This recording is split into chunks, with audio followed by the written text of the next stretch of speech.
ಈಗ ರಾಮಾದರ್ಶವನ್ನು ಇರಿಸಿಕೊಂಡಂತಹ ಒಬ್ಬ, ಶ್ವೇತಶುಭ್ರವಾದಂತಹ ಜೀವನವನ್ನು ಅನುಭವಿಸುವ ಒಬ್ಬ, ತಾನು ಎಷ್ಟರ ಮಟ್ಟಿಗೆ ಹಸ್ತಿನಾವತಿಗೆ ಅಗತ್ಯ ಎನ್ನುವುದನ್ನು ಕಾಣಬೇಡುವೆ? ಶ್ರೀರಾಮಚಂದ್ರನಿಗೆ ಅಪವಾದ ಬರಲಿಲ್ವಾ? ಬಂದಿತ್ತು. ಕಳನೊಯ್ದಿರುವಂತಹ ಸತಿಯನ್ನು ತನ್ನ ಸತಿ ಅಂತ ಒಪ್ಪಿರುವ ರಾಮನೊಬ್ಬ ತಲೆ ಕೆಟ್ಟವ ಅಂತ ಹೇಳಿದವರು ಇದ್ದಾರಪ್ಪ. ಅಂಥ ಮಡಿವಂತಿಗೆ ಅವರು. ರಾಜ್ಯ ಬಿಟ್ನೋ, ಹೆಂಡತಿಯನ್ನು ಬಿಟ್ಟ. ಹಾಗಾದ್ರೆ ಈ ಸಾಮ್ರಾಜ್ಯಕ್ಕೆ, ನನ್ನ ಹಿರಿಯರಿಗೆ ನಾನು ಕೊಟ್ಟಿರುವ ಯಾವ ಜೀವನ ಉಂಟು ಅದರಿಂದ ನಾನು ನನ್ನ ಸ್ವಂತ ಸುಖಕ್ಕಾಗಿ ತಿರುಗಿಸಬಾರದು ಮುಖ ಎನ್ನುವಂತಹ ವಿವೇಕದಿಂದ ರಾಮ ಸತಿಯಾದಂತಹ ಸೀತೆಯನ್ನು ವಿಯೋಗ ಮಾಡಿದ ಬಿಟ್ರೆ, ತಾನು ಪತಿಯಾಗಿ ಇರಬೇಕಾದಂತಹ ಸಾಮ್ರಾಜ್ಯ ಅಯೋಧ್ಯೆಯನ್ನು ಯಾವ ಕಾಲಕ್ಕೋ ಬಿಟ್ಟು ಕೊಡಲಿಲ್ಲ. ಸರಿ, ಆ ಆದರ್ಶವನ್ನೇ ನಾವು ಒಪ್ಪಿಕೊಂಡ್ರೆ, ಪಾಂಡುವಿಗೆ ಚಕ್ರವರ್ತಿಯಾಗಿ ಪೀಠವನ್ನು ಏರಬಾರದ ಸಂದರ್ಭದ ಒಂದು ಶಾಪ ಕಿಂದಬರಾದರೂ ಕೊಟ್ಟಿದ್ರಾ?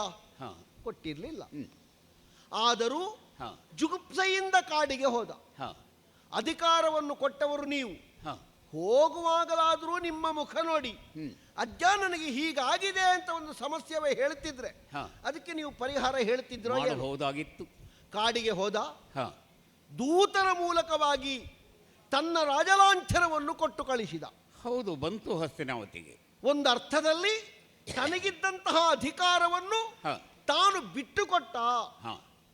ಆ ಬಳಿಕ ಸತಿಯರ ಜೊತೆಯಲ್ಲಿ ಮುಂದುವರಿಯುವ ಹೊತ್ತು ಯಾರೋ ಹೇಳಿದರಂತೆ ಋಷಿಮುನಿಗಳು, ಇನ್ನು ದೇವಭೂಮಿ ಸಿಕ್ಕುವುದು, ಆ ಭೂಮಿಯಲ್ಲಿ ಗಮಿಸಬೇಕು ಅಂತಾದ್ರೆ ಅವರು ಪುತ್ರವಂತರಾಗಿರ್ಬೇಕು. ಆ ಪುತ್ರವಂತರಿಗೆ ದುರ್ಗಮವಾದ ಪ್ರದೇಶ ಮುಂದಕ್ಕೆ ಅಂತ ಹೇಳಿದಾಗ ಕಣ್ಣೀರು ಸುರಿಸಿದನಂತೆ. ಜೀವನದಲ್ಲಿ ಮಕ್ಕಳಿಲ್ಲದೆ ಇದ್ದಂತಹ ನಾನು ಪಡೆಯಬೇಕಾದದ್ದನ್ನು ಹೊಂದುವಲ್ಲಿಯೂ ಅಸಮರ್ಥನಾಗಿ ಹೋದೆನಲ್ಲ.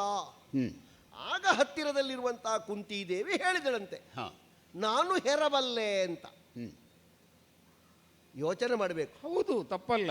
ಹಾಗಾದ್ರೆ ಪಾಂಡವರನ್ನು ಹೆರುವುದಕ್ಕೆ, ಪಾಂಡವಿನ ಸಂತತಿಯನ್ನು ತಾನು ತನ್ನ ಒಡಲಲ್ಲಿ ಹೊರುವುದಕ್ಕೆ ಕುಂತಿ ಯಾಕೆ ತೀರ್ಮಾನ ಮಾಡಿದ್ದು?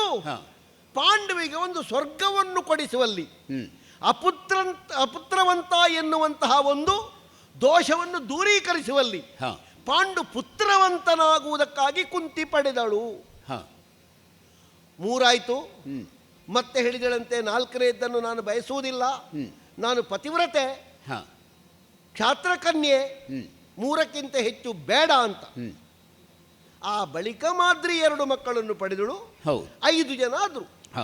ಪಾಂಡು ಬದುಕಿರುವಲ್ಲಿವರೆಗೆ ಹಸ್ತಿನಾವತಿಗೆ ತಂದರೆ, ಅಥವಾ ನಾನು ಮಕ್ಕಳನ್ನು ಪಡೆದಿದ್ದೇನೆ ಎನ್ನುವಂತಹ ಸುದ್ದಿಯನ್ನಾದರೂ ಹಸ್ತಿನಾವತಿಗೆ ಮುಟ್ಟಿಸಿದನೆ. ಪಾಂಡವಿಗೆ ಮಕ್ಕಳಾಗಿದೆ ಎನ್ನುವಂತಹ ಸುದ್ದಿಯನ್ನು ನೀವು ತಿಳಿದಿದ್ದೀರಿ, ನೀವಾದರೂ ಅವರನ್ನು ಕರೆಸುವ ವ್ಯವಸ್ಥೆ ಮಾಡಿದಿರೇ? ಮಾಡಲಿಲ್ಲ. ನಮ್ಮನ್ನೇ ತಳ್ಕೈಸಿ ಭಾವಿ ಸಾಮ್ರಾಟ ನೀನು, ಬಾಮಗ ಬಾಮಗ ಅಂತ ಎತ್ತಿ ನಿಮ್ಮ ಜಂಗೆಯಲ್ಲಿ ಕುಳ್ಳಿರಿಸಿ ಹಾಲನ್ನವನ್ನು ಕೊಟ್ಟವರು ನೀವು. ಹೌದು. ಕಿವಿ ಮಾತಿನಲ್ಲಿಯೂ ನೀನು ಸಮ್ರಾಟನಾಗ್ತಿ ಮಗ, ಸಮ್ರಾಟ ಪದವಿಗೆ ನೀನು ಅಲಂಕೃತನಾಗಬೇಕಾದವ ಮಗ ಅಂತ ನನ್ನ ಅಕ್ಷರಗಳನ್ನು ತುಂಬಿಸಿ, ಕ್ಷರವಾದ ಬದುಕಲ್ಲ ನಿನ್ನದ್ದು, ಅಕ್ಷಯವಾದ ಬದುಕು ಅಂತ ಹೇಳಿ ಹುರಿದುಂಬಿಸಿದಿರಿ. ಪಾಂಡು ಸತ್ತ ಮೇಲೆ ಋಷಿಮುನಿಗಳು ಕರ್ಕೊಂಡು ಬಂದರು. ಹೌದು, ಅನಾಥರಿವರು, ಈ ಮಕ್ಕಳಿಗೆ ಹಸ್ತಿನಾವತಿಯಲ್ಲಿ ರಕ್ಷಣೆ ಬೇಕು ಅಂತ. ಆಗ ನೀವು ಮುಂದೆ ಬಂದು ಅವರನ್ನು ಹಿಡ್ಕೊಂಡಿರಿ. ಹೌದು, ಆಯಿತು. ಪಾಂಡುವಿನ ಕ್ಷೇತ್ರಜ ಪುತ್ರರಾಗಿ ಹುಟ್ಟಿದಂತಹ ಆ 5 ಮಂದಿ ಮಕ್ಕಳಿಗೆ ಅನ್ನಕ್ಕೇನು ಕೊರತೆಯಾಗದು ಹಸ್ತಿನಾವತಿಯಲ್ಲಿ. ಅಷ್ಟಕ್ಕೆ ಮೀಸಲಿರಬೇಕಿತ್ತಲ್ಲ. ಆಗುವುದಿಲ್ಲ ಮಗಳು.